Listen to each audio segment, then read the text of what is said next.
When I am submissive, do I respect you? When I respect you, am I submissive? Is submission and respect misunderstood in the context of marriage or in a relationship? Some will say, when I love and respect you, submission comes naturally. Whether in marriage or relationship, submission is often a dicey issue. It's about mutual respect and understanding, not dominance. It involves both partners valuing each other's opinion and working together as a team. Now, in communication and compromise, it plays a key role in creating a healthy and balanced relationship. Today, we'll delve into the discussion of, is submission the same as respect? You're welcome to Insight Today. I am Jumai Manson. Today, I am being joined by Jeff Oluwa-Gbemiga. He's a family enhancement coach, lead consultant, Mid-Valve Emporium, Abuja. Don't go anywhere. The program continues shortly. Stay tuned.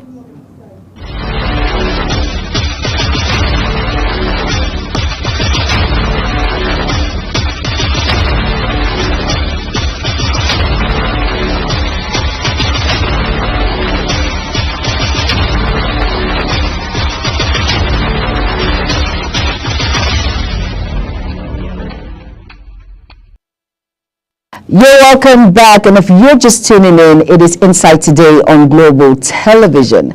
Now, for some out there wondering, what is this all about? Why do people compare submission being the same as respect? Some will tell you, if I am submissive to you, why do you care about respect? While some will say, if I respect you, what does submission have to do with anything? Well, some will tell you, if a man is loyal, if he's kind, understanding, loving, submission comes naturally. Some will beg to differ because they feel submission is all about dominance by the male folk. While some men or male will beg to differ. Some will tell you a woman must be submissive because the Holy Book says so. Respect can be given a waiver. But with all of this said, let us listen to some individuals who have relative to say about submission and respect. Let's go over and listen to the Vox Pop. Well, for me, submissiveness and respect, they're not the same. Though they seem similar, but they're not the same thing. Okay, when you respect someone or you respect yourself, it's completely different from being submissive to authority. Or, you have to have a certain level of respect before you submit, whether it's to authority or, as in the case of marriage, as you talked about. So for me, I don't think they're the same. They seem similar, but they're really two different things. I'd rather go for respect. Okay, why? Yes, because respect will bring submissiveness. When you respect your spouse, he will definitely submit to you, or she will submit to you in the case of the woman. If you respect your wife, if you accord her, you give her the respect that's due to her, she will submit to you. Because respect for me is doing unto the other what you expect them to do for you. It's reciprocal. So if you don't respect her, you disregard him, or you take them for granted, in whichever case it may be, then no one is going to submit to the other. So I think respect first. And if you respect yourself, you don't need to struggle or demand that someone is submits to you or your spouse submits to you. You lead by example. You be the example they will need to follow. Submission, when you talk about submission, there should be respect before submission. You understand? A situation whereby there's no kind of mutual respect, there won't be submission. So I think submission goes both ways. I will go with respect. Once there's respect, there should be submission. Thank you. Thank you very much. Thank you for your time. There are two things tied to such submission and respect. For me, I think they're the same, but different angles. Like respect for me is it's a large thing, and it has to do with following procedures and all that. Then submission, I might be wrong, but this is my own perspective.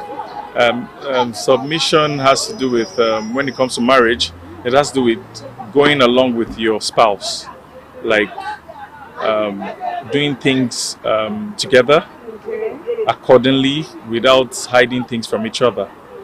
Then the respect in terms of marriage has to do with, it's the same but just a little bit of difference based on the fact that when you're married to your spouse, there's this, when it comes to respect, there's this, it has to be with, for instance, when one of your spouse is capable of actually catering for the family, one of them has to make sure that it has to be in a way where none of them will actually have fracas at the end of the day. Because most people, once the one person is actually eligible, like especially when if it's a female, you know, there will be a lot of problems because all females, I mean all male, they always want to have this scenario. I mean, they want to be dominant, like they want to always lead. But for me, I feel it has to be together, like work together, work it out together, and do things together. Yeah, the truth is, I'll take both. Yeah. Nope, they are not the same thing. Submissiveness is different from rest. All right, you're welcome back, and you've heard various opinions when it comes to submission and, of course, respect. And I just learned by the producer that my guest has just joined in, Mr. Jeff Oluwagbemiga. He is a family enhancement coach. He's a lead consultant, Mindvalve Emporium, Abuja. Hello, Mr. Jeff, are you here? I'm here. Hope you can hear me. Good afternoon, Mr. Jeff. It's great to have you on the program Insight today. Same here. Thank you very much. All right. Mr. Jeff, let's talk a bit about submission. How can submission be defined within the context of marriage and relationship? Okay. Well, there are traditional dimensions to submission, but let me define submission as something that grows out of respect and does not have to be by coercion. If I respect you, if I respect what you stand for, I wouldn't have problem in submitting to you. Submissions can also mean that I am allowing myself to be a bit lower than you, so to say, that when you ask me to do something, I will not argue with you with obedience when you're talking to me, but that need to come out of the fact that I respect you for who you are. And don't also forget that respect is reciprocal. It should be mutual. If I perceive that you do not regard me, there's what we call unconditional positive regard in psychology, means that we respect each other. If I don't have that, I might not want to surrender or submit to you. So, like what I just said, it comes out of regard, it comes out of respect, and then there will not be a problem. But if I do not respect you, I do not respect what you stand for, or you have not treated me with good mutuality, and you have not regard me as a person that also have a sense of worth in myself, then I will find submission a lot difficult to do. It will be a struggle. Then it might be coerced submission. But I want to ask something, Mr. Jeff. When you say regard, love comes into play here, because when you love someone, that's when you're in marriage. Or let's say relationship is something that transcends into marriage. But if you love someone, from my preamble at the beginning, submission or respect comes in easily. So when an individual is not worth regarding, do you think submission should still come into play? Don't forget that traditionally people expect others to submit to them, forgetting that it should be reciprocal and it should not be forced. It should be, you should command it. You should not enforce it. You should not coerce it, meaning by what you do. But you see, people only look at the side of you must submit. You know, in Africa, If I'm older than you by 1 year, it's like I owe your life, and it's not supposed to be like that. So people value what we should be questioning over the other person. So submission always come up, especially in marriage. It comes up in the workplace, it comes up in different places. But the parameter that we use to judge it a lot of time is what we need to address. Sometimes we use age, sometimes we use the law of force to come. Sometimes we use marriage, especially gender. It's okay. I'm the male in this relationship. I'm the husband, so you should submit, and you should surrender your allegiance, so to say, to me. But we know that those are not the things that are making people to submit. We should come to the fact that unconditional positive regard is the first thing that we must fly like a kite, fly, and then know that if there's an interaction, I regard you like as a human being first, and then we have that level where we interact. Submission is not going to be a problem, because I will not be suspicious of you. I will not hold things back, thinking you have a different agenda. I will not be thinking you want to hurt me. But as soon as that is not there, submission becomes a problem, because I don't know what your agenda is. And at a point, I'm also a human being. There's something that people ask others to do, especially in marriage, that are inhuman. And you see, expect me to submit. And for those of us who are Christian, we quickly go to Ephesians 5:22, forgetting 23, forgetting that before that he has already told us that we must submit to one another. We skip that and blackmail people with that verse 23. But let me ask a question. When you mention submission, is it a two-way thing? Does it work with both the man and the woman? And when you talk about submission again, especially when it comes to marriage, courtship, relationship, the man regards it as dominance. He wants to be in control, to dominate his spouse. Don't you think so? Yeah, the first thing we need to clarify in marriage is not an acquisition, it's a merger. If one bank acquires other bank, the name of the other bank, everything disappears. You only hear one name. Everything will be changed to be to that bigger bank. But when it comes to marriage, it's a merger. When we merge, my values are still there, your values are still there. We are merging to create a new home, a new nation. Not that you swallow me and then I don't exist again. When we understand that, we know that submission is mutual. Submission does not mean kneeling down or prostrating. We need to also get that right. I kneel down to you does not mean I submit to you. My culture, for suppose to an African culture, demand that you kneel down, you pose, I'm a Yoruba man, and we do all this prostrate and all whatever, and we think that submission is not necessarily true. So we need to get over all those things that culture has put on our neck like a rope, and we're running by, and we're not even asking questions. If you don't overcome that one, we'll still be doing our hand like this and say submit and submit. Sometimes, let me give an example. In finances, for example, if the wife happens to be the best person that knows how to manage money and that will not be sorry that touch, let the husband submit to his wife in that finances. Because if you keep giving the money to the man that is the head and does not know how to spend, we will all go bankrupt. And we are saying we are submitting. So we need to define that thing properly. In which area is my wife stronger than me in terms of intellect? And I submit to her in that area, not to just say, yes, I'm the man. That's what they say. I have to be the man in everything. Even in the place where I'm not up and doing. So we need to redefine it. And culture and religion is not allowing us to define that thing. So people should define that thing in their own family, in their own context, so that they don't run into problems. Let us talk about the ego of a man. You know, some will tell you, it doesn't matter how you view my opinion as the head of the family. As long as I am the head, I married you, I paid something on your head, I paid the bride, I gave you the honor as a woman. You must submit to me. You must respect me in that regard. As long as I pay the bills, I take care of you, I take care of the children. As long as I made you a woman, I gave you that honor. You must submit and respect me. Now, what's the difference between submitting to your spouse or your partner, and respecting that partner? All right. Let me talk about ego. What we call ego in men what was created by culture and society. We are told that, okay, you are the head of the family, you must be the man. Nobody taught us how to be men. So that became a delusion of grandeur as we are growing up.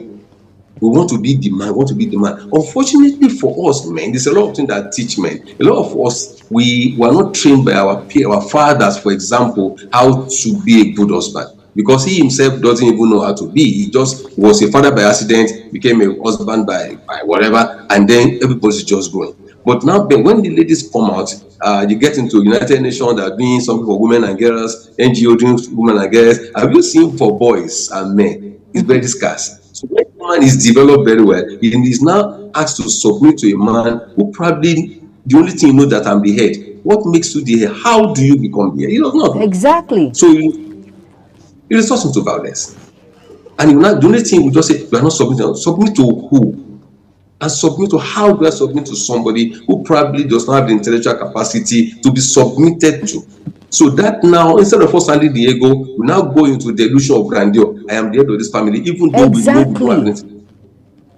Sometimes we have the money. It's not all the money. It's not the money that does this thing. You can have money and yet we don't have too much of maturity. You understand? So those are the things we need to handle. And it's a tough one for men, because men don't want to come down from this high horse, because society will also tell them, no, you are losing your manhood. What is manhood, for example? The masculinity have been misrepresented to mean six pack. Six pack does not have anything to do with masculinity. It's about maturity. It's about being the best version of you under the worst case scenario. But we can see that a lot of us, under the scenario, we are not the best version of ourselves. The only thing you say that I'm the husband. You pay the bills. If you just take the bills and put it on the floor, will the bill go to market and make things in this house? Will the bill cook food? Will the money itself transform? Those are questions that we need to start asking. So when we now come to the issue of submission, if the respect has not been established, submission will be a difficult thing. And I do respect people. For example, respect people for their skills, respect people for their maturity, respect them for their wisdom, respect them not just because they have money, but because they make things happen. They are solution providers.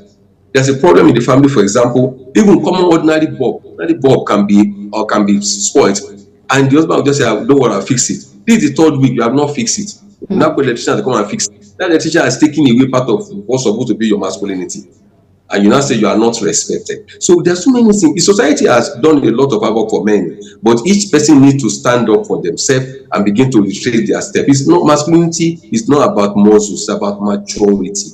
It's about maturity. So if you are not providing an avenue to be respected, it's going to be difficult to get submission unless you want to start forcing it. And when you are forcing, somebody's going to get hurt. And day by day, the person might respond negatively. And the children will be watching. Now, those children are smart. These children are raising now. They are very smart. They will know that daddy just making noise in this house. And they know, you understand? So every man will have to go and define it. To command respect, if, for example, in your place of work, if there's somebody that fixes things, he makes his deliverables, if the person wants to resign, you say, come, let's negotiate. Because he's bringing results. But now he's not bringing results. He wants to resign. Go now. So respect comes out of your ability to provide, to be a solution provider, to be a solution finder. When we are at the crossroad, as the husband, as the leader in the house, you provide a way out. You don't say, don't worry, we'll sort it. And it's the third week, fourth week, since we have not sorted it. And somebody will now come and sort it. I'm not saying, why you bring somebody to the house to come and solve the problem? They do solve the problem. So if respect is not established, you're going to have what I mentioned as a forced submission. And after a while, the person that being forced to submit will begin to find a way out. Either to begin to create another venue to fight, to sort herself, or one day the person will just revolt. And that's what we don't want. When somebody revolt and asks, but I pay your dowry, what does that mean? What does that mean? You pay dowry. Is it a buy over? I married you. So yes, we need to be addressing things. It's not. Last week I was still online for somebody talking about I'm married to this you just mentioned, because I paid your dowry, I can do anything that I want. No, you can't. Exactly. That's the role some men will portray. They will tell you, after all, I married you, I paid your dowry, I put a roof over your head, so why are you not submissive?